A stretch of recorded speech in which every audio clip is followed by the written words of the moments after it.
আসসালামু আলাইকুম প্রিয় শিক্ষার্থীরা, আশা করছি সবাই ভালো আছো। আজকে আমরা আলোচনা করব বাংলা প্রথম পত্র নিয়ে। এবং বাংলা প্রথম পত্র আমরা আমাদের এইচএসসি লাইফে খুব কম এফোর্ট দিতে পারি, কারণ আমাদের ফিজিক্স, কেমিস্ট্রি, বায়োলজি, ম্যাথ 4 সাবজেক্টের চাপে ইংলিশ, বাংলা, আইসিটি এগুলোতে আমাদের এফোর্টটা খুব কম দেওয়া হয়। বাট আমাদের যদি এইচএসসি পরীক্ষার এ প্লাসের কথা চিন্তা করি বা কলেজের টেস্টের রেজাল্টের কথা চিন্তা করি, আমরা সবচেয়ে বেশি এ প্লাস মিস করি ইংলিশ, আইসিটি এবং বাংলাতে। তো আজকে আমরা কথা বলবো বাংলা প্রথম পত্র নিয়ে। বাংলা সেকেন্ড পেপারের পর আরেকটা ভিডিও আছে, সেই ভিডিওটা এই ভিডিওর কমেন্টে এবং ডেসক্রিপশনে দেওয়া থাকবে, তোমরা সেখান থেকে চেক করে নিও। আচ্ছা, তো বাংলা প্রথম পত্রকে আমরা দুই ভাগে ভাগ করতে পারি। একটা হচ্ছে এমসিকিউ পার্ট আর একটা হলো সিকিউ পার্ট। এমসিকিউতে থাকে 30 মার্ক। এই 30 মার্কের মধ্যে আমি যদি ক্যাটাগরাইজ করি, আমরা তিনটা ভাগে ভাগ করব। একটা হচ্ছে সহজ কিছু এমসিকিউ থাকে। এই সহজ এমসিকিউটা মানে হচ্ছে এরকম যে পাঠ পরিচিতি, লেখক পরিচিতি, শব্দার্থ এবং একটা চ্যাপ্টার সম্পর্কে, চ্যাপ্টারের যে নর্মাল কথাবার্তা, চ্যাপ্টারটা পড়লে পরে ওই চ্যাপ্টারের মধ্যে যে সব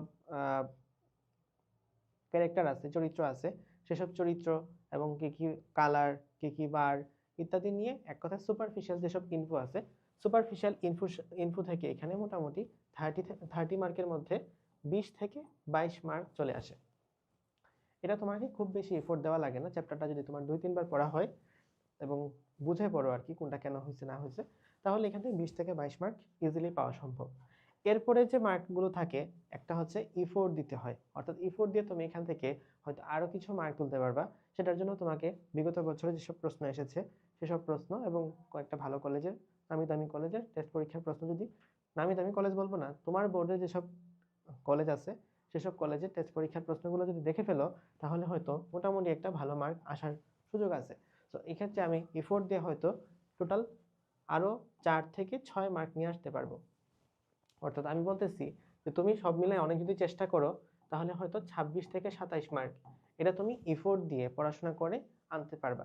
এর বাইরে কিছু প্রশ্ন থাকবেই যে প্রশ্ন আসলে তুমি কখনো পারবা না, মানে তুমি এটা কনফিডেন্টলি বলতে পারবা না পরীক্ষার হলে যে না আমার এটা হবে, যদি না তুমি কমন পাও, যদি না প্রশ্ন খুবই সহজ করে।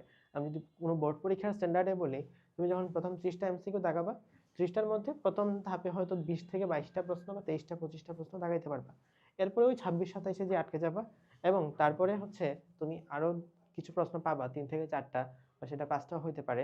এরকম কিছু প্রশ্ন থাকবে যেসব প্রশ্ন তুমি কনফিডেন্টলি বলতে পারবা না যে এটা ক হবে না মানে প্রশ্নের অপশনগুলো সবগুলো একরকম, মানবিকতা, স্নেহ, উদারতা, সহিষ্ণুতা। তো দিল যে কি যে দিল, ও নিজেও জানে না যে এটা আনসার কি হওয়া উচিত। তো এই টাইপের কোনো একটা লাইন দিয়ে কি বোঝাইছে, এটা আসলে যিনি প্রশ্ন করছে তিনি ছাড়া আসলে কেউ বলতে পারবে না যে এটা আসলে এখানে 4টা অপশনের মধ্যে কি আনসার, কি মিন করতেছে। কারণ এখানে প্রত্যেকটা অপশন খুবই ক্লোজ থাকে, এত ক্লোজ থাকে যে আমরা একটার সাথে আরেকটা ডিফারেন্সিয়েট করতে পারি না।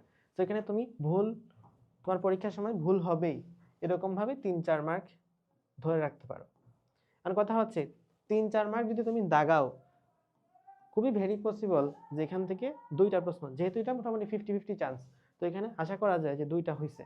অর্থাৎ তোমার মার্কটা যদি 27 থেকে 29 এই রেঞ্জেও থাকে, তাহলে বাংলা এমসিকিউর ক্ষেত্রে কিন্তু বেশ ভালো মার্ক। তুমি এখানে 30-এ 30 পাওয়া, এটা আসলে মানে প্রিপারেশন নিয়ে 30-এ 30 পাওয়া একটা বিষয়, আর এটা হচ্ছে আন্দাজে লাগাই দিয়েছে, আন্দাজে লাগে গেছে। আন্দাজে লেগে যাওয়ার কথা বলতেছি না, আন্দাজে লাগতে পারে, সেটা তোমার লাকের বিষয়। কিন্তু মোটামুটি এই রেঞ্জে মার্ক পাওয়া সম্ভব যদি তুমি এই দুইটা জিনিসের ক্ষেত্রে ফোকাস করো। বাংলা এবং ইংলিশ এমন দুইটা সাবজেক্ট, যে দুইটা সাবজেক্টে তুমি যদি 365 দিনও পড়ো, তারপরও পরীক্ষার হলে বলতে পারবে না যে না আমি এখানে এ প্লাস পাবোই পাবো, আমাকে কেউ আটকাইতে পারবে না। বাট সেম ইফোর্টটা যদি তুমি ফিজিক্স, কেমিস্ট্রি, বায়োলজি, ম্যাথ এই সাবজেক্টগুলোর প্রতি দাও, তাহলে হয়তো সেখানে অনেক অনেক বেশি ডেভেলপ করা সম্ভব। সো তোমাকে এই দুইটা জিনিসকে ফোকাস করতে হবে। তুমি জাস্ট এই জিনিসটা পারতেছো না 3-4টা এমসিকিউর জন্য অনেক অনেক বেশি টাইম যদি কিল করো, এটা কিন্তু তোমার ফিজিক্স, কেমিস্ট্রি, বায়োলজি, ম্যাথ এই 4টা সাবজেক্ট থেকে যাবে। তো আমি অবশ্যই প্রেফার করব সহজ এবং ইফোর্ট এই দুই ক্যাটাগরিতে যে আমি ভাগ করছি, এই দুই ক্যাটাগরির দিকে বেশি ফোকাস দিতে। পরীক্ষার সময় যে 3-4টা আসবে, সেখান থেকে মোটামুটি যদি তোমার একটা আইডিয়া থাকে অধ্যায় সম্পর্কে, হয়তো 3-4টা থেকে 2টা, 1টা 2টা 3টা হইতে পারে। তো এই ফোকাসটা এখান থেকে সরাই ফিজিক্স, কেমিস্ট্রি, বায়োলজি, ম্যাথের দিকে দাও, তাহলে তোমার এইচএসসির আদার্স জার্নিটাও ভালো হবে, তোমার কলেজের রেজাল্টও ভালো হবে, এবং তোমার অ্যাডমিশনের রেজাল্টটাও ভালো হবে। নেক্সট কথায় আসি সিকিউর ক্ষেত্রে। সিকিউতে তোমাকে 11টা প্রশ্ন থেকে 7টা প্রশ্ন আনসার করতে হয়, মানে 7টা দিয়ে 70 মার্ক, আমরা জানি এগুলা। তো এখানে প্রথম কথা হচ্ছে সিকিউতে কোয়ান্টিটি ম্যাটার করে। কোয়ান্টিটি ম্যাটার করে, তুমি কত বড় করে লিখতেছো এটা ম্যাটার করে। এটা অবশ্যই মাথায় রাখতে হবে, লেখা কিন্তু শেষ করতে হবে।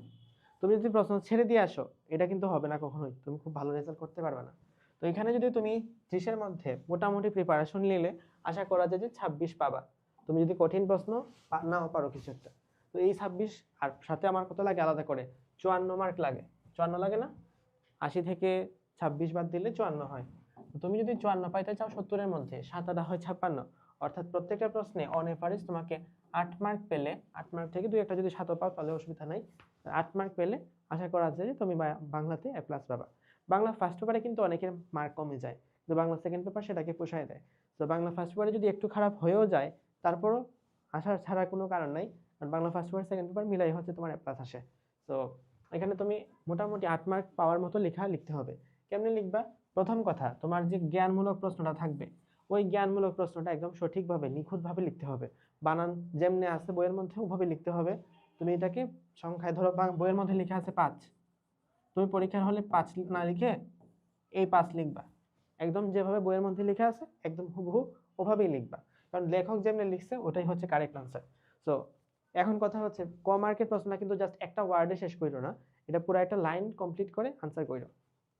খ মার্কের প্রশ্ন, খ মার্কের প্রশ্নের মধ্যে দুইটা স্টেপে লিখতে হবে, অর্থাৎ একটা থাকবে জ্ঞানমূলকের জন্য, আরেকটা হচ্ছে অনুধাবন ভিত্তিক আরো কয়েকটা লাইন লিখবা। তো তুমি যখন একটা সৃজনশীল শুরু করবা, ধরো এটা একটা পেজ, এই পেজের মধ্যে প্রথম লাইনে লিখলা যে ক মার্কের প্রশ্নটা শেষ, তারপর এখানে খ দিলা, খ দিয়ে হচ্ছে আবার এখানে পুরো পেজে যতটুকু আছে নিচ পুরাটা শেষ করে ফেলবা খ মার্কের প্রশ্নের জন্য। তারপরে নেক্সট পেজে গেলা, নেক্সট পেজে হচ্ছে গ তে গেলা, গ দিয়ে এখান থেকে শুরু করলা, এখান থেকে শুরু করে অবশ্যই এই পেজে শেষ করবা না, নেক্সট পেজ ঘতে এই পরের পেজে যাবা, এই পেজেও এখানে মোটামুটি শেষ করে রাখবা। তারপর হচ্ছে এখান থেকে ঘ শুরু করলা নিচ থেকে, তারপর হচ্ছে ঘ এই পেজে শুরু করলা, এর পরের পেজ কমপ্লিট করবা, পরের পেজ লিখবা, এবং তারপরের পেজে 1-2 লাইন লিখবা, যাতে তোমার মনে হয় টিচার যেন পেজটা বারবার চেঞ্জ করেন। মাঝখানে এক পৃষ্ঠা দেখলেন, আগে এক পৃষ্ঠা পরে এক পৃষ্ঠা, মনে হয় যে না 3 পৃষ্ঠা লিখছে, তাহলে তো মার্ক দেওয়াই যায়। তো এরকম ভাবে মিনিমাম 3টা সৃজনশীল যদি ভালো লিখতে পারো তাহলে খুবই ভালো হয়। তুমি মোটামুটি এখান থেকে 8 যদি পেয়ে যাও 3টা সৃজনশীলে, এটা কনফার্ম 8 আর কি, আরো বেশি পাওয়া উচিত, 9 পাওয়া উচিত। হাতের লেখার দিকে একটু ফোকাস রাখবা এবং চেষ্টা করবা যে সৃজনশীলটা তুমি সবচেয়ে ভালো পারো ওইটা সবার আগে লিখতে, আর যে সৃজনশীলটা তুমি সেকেন্ড ভালো পারো, মানে সেকেন্ড ভালো পারো, সেই সৃজনশীলটা সবার লাস্টে লিখতে। বুঝতে পারছি আশা করি। যে সৃজনশীলটা ফার্স্ট সবচেয়ে ভালো পারো সেটা ফার্স্টে, আর যে সৃজনশীলটা তারপরে সেকেন্ড ভালো পারো সেটা হচ্ছে একদম লাস্টে লিখবা। এটা মোটামুটি আশা করা যায় তুমি যদি লেখা শেষ করে আসতে পারো, ইনশাআল্লাহ বাংলা ফার্স্ট পেপারে A+ পাওয়া সম্ভব। আর যাদের প্রিপারেশনটা খুবই অগোছালো আছে, কিছুই পড়ো নাই, তারা হচ্ছে জাস্ট সামারিগুলো দেখবা। ধরো এখন তুমি একটা অধ্যায় পড়ছো, তোমার সামনে 2 দিন আছে পরীক্ষার, আর তুমি কিছুই পড়ো নাই, তো এমসিকিউর জন্য বা সিকিউর জন্য, সিকিউ তো আসলে বানাই লিখতে পারবা, জাস্ট ক মার্কের বিগত বছরে বোর্ড পরীক্ষায় যা আসছে, টেস্ট পেপারে যা আসছে, এগুলো জাস্ট ক মার্কের গুলো দেখে যাও। আর এমসিকিউ মোটামুটি তোমার যদি অধ্যায়টা একবার হলেও পড়া থাকে, তুমি এখান থেকে এই 20-22 মার্ক অন্তত পাবা। এখানে তোমাকে আলাদা করে খুব বেশি এফোর্ট দেওয়া লাগবে না, অধ্যায়টা যদি একবার করে হলেও পড়া থাকে। তো বাংলা ফার্স্ট পেপার প্রিপারেশন নিয়ে আমাদের এই কথাগুলোই থাকছিল। আর আমাদের এখানে এইচএসসি 26-এর বোর্ড রিভিশন প্রোগ্রাম লাস্ট 1.0, এটা কিন্তু তোমাদের জন্য ফ্রি। এখানে ফিজিক্সে 60টা ক্লাস, কেমিস্ট্রিতে 24টা ক্লাস, বায়োলজিতে 52টা ক্লাস, ম্যাথে হচ্ছে 60টা ক্লাস, এখানে আছে আমাদের বাংলা 15টা ক্লাস, ইংলিশ 25টা ক্লাস, আইসিটি 8টা ক্লাস।